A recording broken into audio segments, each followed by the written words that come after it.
नमस्कार सभी को दोस्तों। सीएनएन और कई सारे इंटरनेशनल मीडिया आउटलेट ये रिपोर्ट कर रहे हैं कि white house military option explore कर रहा है वेनेजुएला के खिलाफ और डोनाल्ड ट्रंप बहुत जल्दी ग्रीन लाइट दे सकते हैं वेनेजुएला पे अटैक करने के लिए। अब सवाल ये उठ रहा है कि आखिर वेनेजुएला ही क्यों?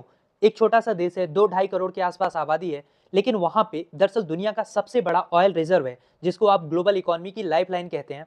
और वेनेजुएला का जो प्रेसिडेंट है निकोलस मादुरो, वो काफी ज्यादा एंटी अमेरिका है और खुल के रसिया और चाइना के साथ खड़ा होता है। और ये चीज वाशिंगटन के नजर में वेनेजुएला को एक स्ट्रेटेजिक एडवर्सरी बनाती है।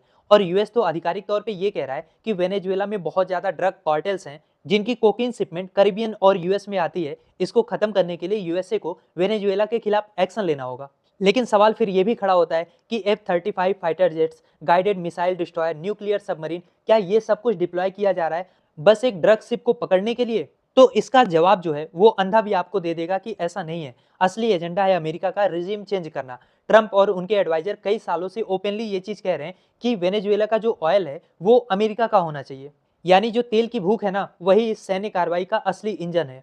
और आज से नहीं, साल 2017 से ही कई सारी रिपोर्ट ये सजेस्ट करती हैं कि यूएस इन्वेजन करने का प्लान कर रहा है वेनेजुएला के ऊपर, ताकि मदुरो की सरकार को हटा के एक प्रो यूएस लीडरशिप को वेनेजुएला में स्थापित किया जा सके और जो वेनेजुएला का ऑयल रिजर्व्स है उसको यूएसए एक्सप्लॉइट कर सके। क्योंकि अभी ग्राउंड की सिचुएशन ये है कि वेनेजुएला की अच्छी दोस्ती है रसिया और चाइना के साथ।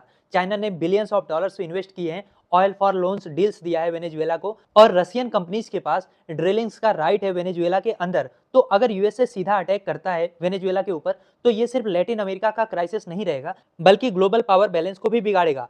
अब ब्राजील के कई सांसद खुल के कह रहे हैं कि ब्रिक्स नेशन को वेनेजुएला के बचाव में खड़ा होना चाहिए। लेकिन अगर आप ब्रिक्स को तोड़ के देखो ना, तो ब्रिक्स में कौन से देश हैं? ब्राजील है, रसिया है, इंडिया है, चाइना है, साउथ अफ्रीका है।